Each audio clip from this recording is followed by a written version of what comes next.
Hi, it's Margaret, and thank you so much for joining me here on the Gardening Me. Today I'm transplanting a bunch of perennials. Some of these are still pretty tiny, and I kind of don't want them to go into the ground in a big perennial bed surrounded by all kinds of other plants when they're that small. So I could just keep growing them inside, but they will be much happier if I grow them outside. So what I'm going to do is transplant these into a holding bed, or they sometimes are called nursery beds. And that's basically a bed, and I'm going to be using a raised bed, that you put your little seedlings in, and they just kind of sit there until they're ready to be transplanted out into another spot, or when a spot in your garden is ready for them. So our last frost date is on May the 10th, and I am still hardening off a bunch of stuff, including tender annuals. In fact, I'm not even going to start hardening off some of them. Our weather has not been the greatest lately. In fact, yesterday and today, or last night and the night before, we had frosts. The temperatures went down to freezing, and I don't know how many trays of plants right now. And what I decided to do is just do them in batches. I think I brought out the next round, I guess, that I'm hardening off today. Yeah, I brought it out today because I knew there was going to be these frosts, so I didn't even want to bother bringing stuff up. So there's a bunch of trays right now hardening off on my front porch, actually, because that is a beautifully protected spot. It faces north, it's shady all day, and it's also protected by a huge spruce and some, it's kind of an alcove, so it's protected from the wind as well. And I like to put the plants out there just for a couple of days without any sun or anything like that, just to kind of get them used to the ambient temperatures before I start gradually introducing them to the sun. So I just started doing that with a whole bunch of trays, but if I did everything, I wouldn't even be able to walk out my front door, I think. So I only did, I think, half of what I have left. Actually, what I think I might do is I'll just gonna grab the camera and give you a little sneak peek at what that looks like right now. Here is everything that's being hardened off right now, and I'll tell you, they are dying, a lot of these guys, to get into the ground. I have black-eyed Susans that have been flowering for a while, so I think I need to do a little bit of adjusting on dates for that. But look at the Nicotiana. I mean, I can barely see where to pick up the tray because it is completely covered. And on this side, I have some celosia, which as well, I've been pinching back. It's getting a tiny little bit light green, which says that even though I've been fertilizing it, it's desperate to get out of these tiny little pots. And the marigolds as well, they are kind of not doing the best because they need to get out of those pots ASAP. Okay, so now I'm back here to the holding bed, and let me give you a little bit of a close-up on what I have growing here. I actually already planted a few things last week or 2 weeks ago into the bed, some Nepeta, some Rudbeckia, and Salvia. And I'll do a little kind of tour as to what I did here, and then I'll go through all the ones that I'm putting into the bed today. Okay, so here is what the bed basically looks like, and I amend all of my beds with compost in the fall, and then before I planted anything in here, I added some Sustain, which is an organic granular fertilizer, and I also added some kelp meal, which gives micronutrients. So I have a few salvias already planted in here, and then I have a bunch of Nepeta. The Nepeta did amazingly well in the containers. I didn't even pot them up, and I just kind of had them in one sort of long container all together, and they're doing amazing. They didn't miss a beat being transplanted.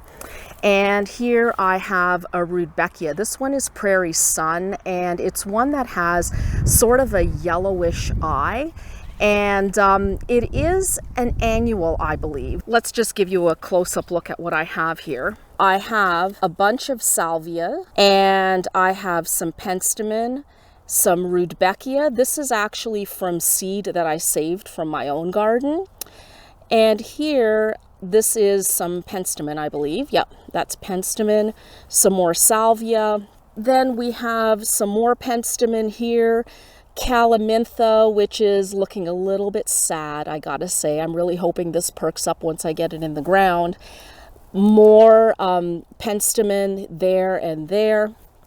And oh, this one here is coreopsis, and some more rudbeckia right there, more calamintha, and again the coreopsis. After I get these into the bed, I'll just give a little description of each one at that point in time.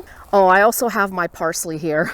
This is just going into another bed, but I happen to harden it off at the same time, and they are looking like they need to go into a bed ASAP as well. Firstly, what I think I'm going to do is the rudbeckia, and I'll just continue this row. There's a few from my own garden that I collected the seeds from. I have no idea what variety they are because they were here when we moved here. These I had potted up into these individual 2.5-inch pots. So what I think I'm going to do is do those first, then I'm going to move over to the salvias. And in fact, I have a feeling, considering the number of plants I have, I may not have enough room in this one bed. What I'm trying to do here is just to grow these so they're large enough to plant in the beds. So I'm not using the spacing that you would normally use for any of these. I'm actually spacing them around 6 inches apart because I will probably be getting these out of here in the next month or so. And while it's not necessarily ideal to be transplanting perennials or anything else for that matter in the summer,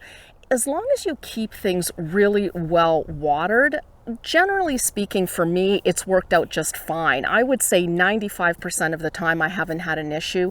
So that's what I'll probably do. I'll wait until these get a tiny bit bulkier and then transplant them out. So I'm wondering, actually, because I'm probably not going to wait until they get really large, do I really need as much space as I'm leaving for them? The Nepeta has grown really quickly, so for that, I'm happy with the spacing, but the salvia, I think I can put a little tiny bit closer. I may do like 4 inches apart. I'll just gauge it. I'll just see how it goes. A lot of these, like for example here, this is Salvia Sky Dance. This is not thinned out. And I have quite a few. I mean, look at this one. This is Salvador Blue. This guy here, I think I might be able to get like maybe 4 or 5 plants out of here. This is what I'm using for planting. This is a cobra head weeder, and it is one of my favorite tools in the garden. I have 2 of them. One I actually ended up losing, but I recently found it again. I was so excited. After 3 years, I think it was at the bottom of a compost pile. Anyhow, and it's still good, believe it or not. Let me do this guy here. There's my label. I labeled these Rudbeckia A and Rudbeckia B because I took them from 2 different spots, and one of the varieties was shorter than the other. I don't know whether it's because it's a different variety of Rudbeckia that's shorter, or whether one area receives a little more sun so it gets a little taller. I don't know. But anyhow, I am going to go like this. And so just super easy peasy. So I'm just gonna make myself a little hole. And take this out of the pot. Put it in basically at the same depth that it was in the pot. I do like to put a little tiny bit of the soil, of the garden soil, over top of the seeding soil, because that mix, because it does have a lot of peat moss and things like that, it does dry out a little bit quickly. So covering it with some nice garden soil makes it not dry out as quick. Let me go over here and do one of these salvias that are really compact and together. So let's do this guy here. Okay, so here I have my little Salvador blue. Let's see how many plants are in here. Not all of these may survive, but you know what? If I get even 2 or 3, I'll be a happy camper. So I am just going to kind of look to see where the crown of each plant is and sort of tease them apart. There may be some really tiny ones in here that I'll just get rid of altogether.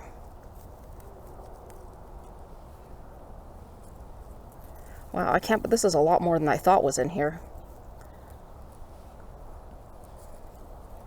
I want to work quickly because I do not want these to be in the sun any longer. And there we go. So I had, what, 2, 4, 6 seedlings in this little tiny container. That's crazy. Let me just put these back so they're not sort of baking in the sun, those roots. I'll start over here and work my way back. Like I said, I'm going to do much closer spacing.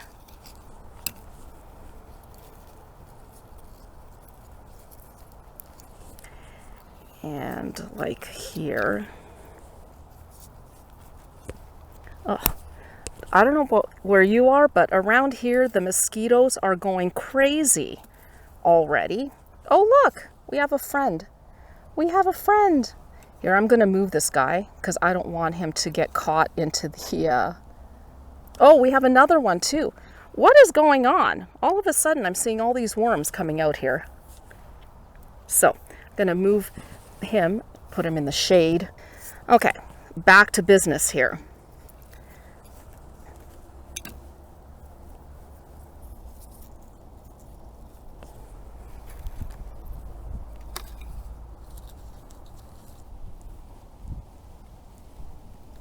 There.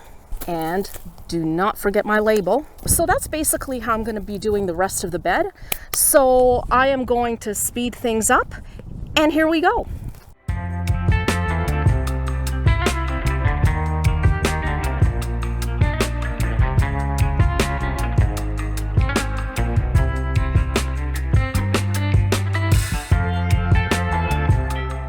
I am basically done except for this one, but I just wanted to show you. Look how gorgeous this Mystica penstemon is. So this is the last one I have to do, and as it turns out, with me kind of squeezing things in, I am able to fit everything I had and then some. I'll be able to fit a few more things in as well. So the trick, I guess, is going to be getting these out of here and transplanted as soon as I feel they're big enough to kind of go into the garden, or in the case of one area that I sheet mulched late last spring, which I'll actually show you in a bit, that area is not ready yet to have anything planted in it.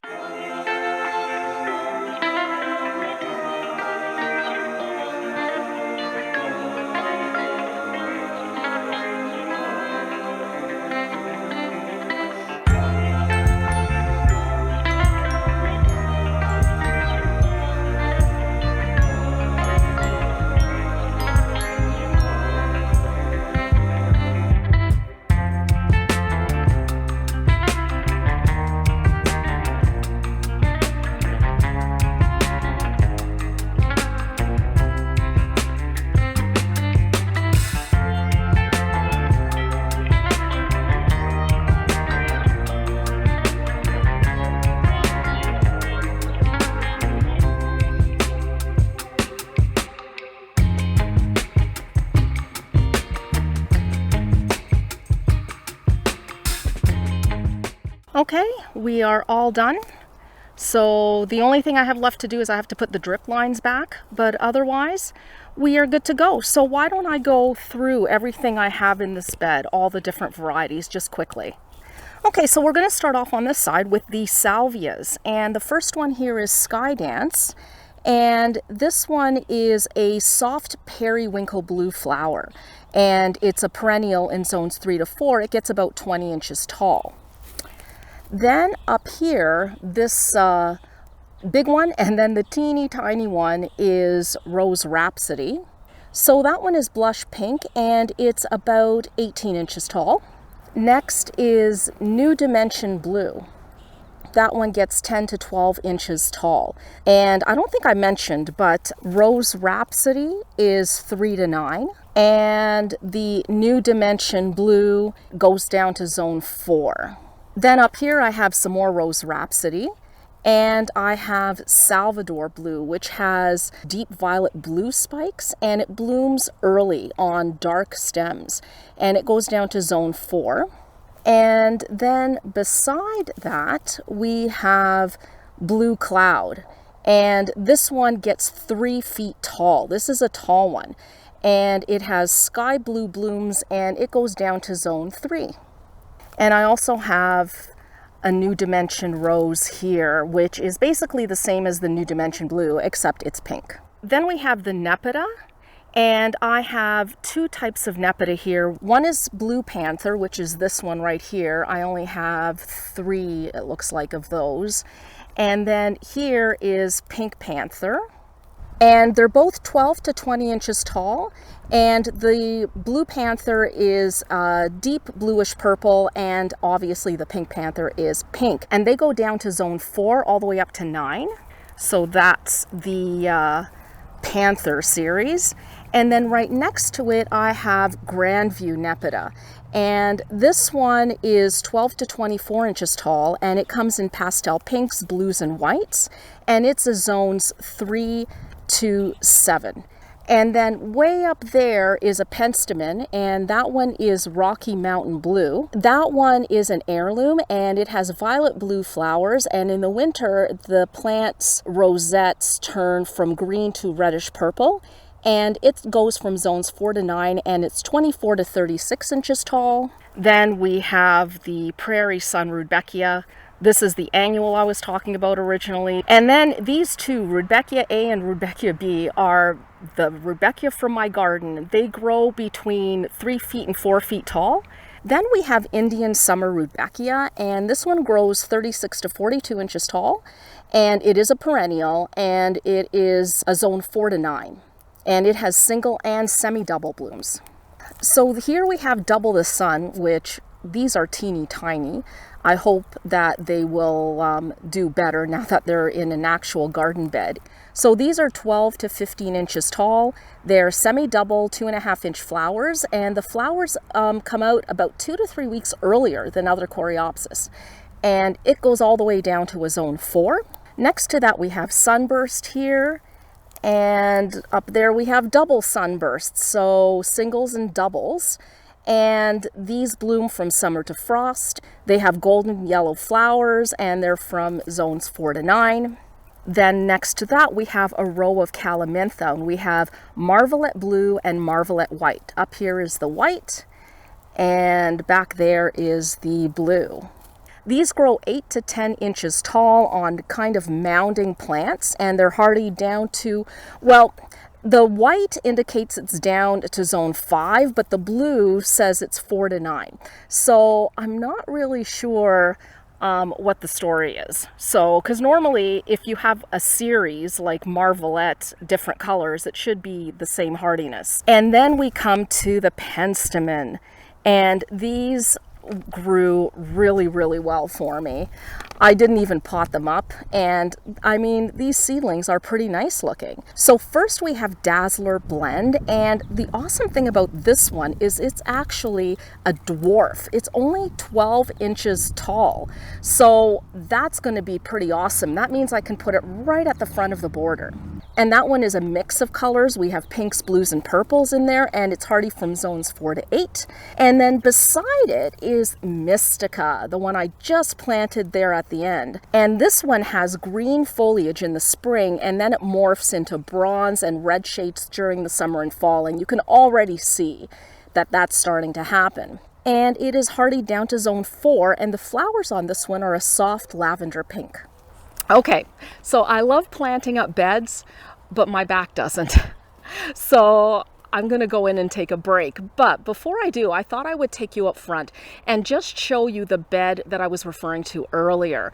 So this bed I sheet mulched back in late summer. I think it was around, I don't know, September, something like that. So when I sheet mulched, I did cardboard and then I did mulch on top. And I just don't feel that the grass is dead enough underneath for me to start planting in there. I have done that in the past where I've sort of thought, I'm sure it's fine, and sped up the timeline. And then I majorly regretted it because I would plant my plants and then I'd have grass coming up in between the plants and it would just kind of get to be really messy and a lot of work. So I have to learn to be patient, and I'm going to be patient this year. I'm thinking that they will probably be ready, the beds that is, that I'm talking about, probably in another month or two. I'm thinking the grass should probably be good and dead by then. And I'm hoping I can get some of these perennials in the ground. I did plant a few things in there last fall, but it was basically the shrubs and the trees. So the things that you want to get in as soon as possible because they take quite a long time to get, to get going and get big. So, but the perennials only take what? 2 years, maybe 3 years on the outside to really get to their full size. So I'm not really too worried about waiting like another month or two to get them in the ground. And there is drip irrigation that's going to be set up. It's the skeleton of it is already in there. I just have to kind of do the individual lines to the plants. So that's going to be set up to water that area. So watering it should not be an issue. Anyhow, let's go take a peek. Okay, so this is the area I am talking about. You can actually already see that I have a few little weeds coming up there that I have to deal with, and I would prefer to just deal with those kind of little weeds and stuff right now and make sure that I don't have a lot of other stuff coming up. Once I put perennials in here, it's a lot harder to deal with. The bed goes all the way over here to that spruce tree there. So this whole area was freshly sheet mulched last fall. I have to still do edging. Some of the lines here are a little wonky. Look at that line here. That needs to be fixed. But you know what? That's fine. It's a process. I don't mind. The whole purpose behind this particular bed here is actually we want to provide a little bit of privacy into the yard. Our house is on a pie-shaped lot, and the humongous section of it is at the front of the house. And there's the house right there. So this area, I'm hoping to plant a lot of trees, shrubs, kind of do a mixed border. It also gives me a lot of opportunity to plant a lot of great things. That's, of course, a bonus. Don't tell my husband I said that. So that's it for today. Thank you so much for joining me, and we will see you next time. Bye.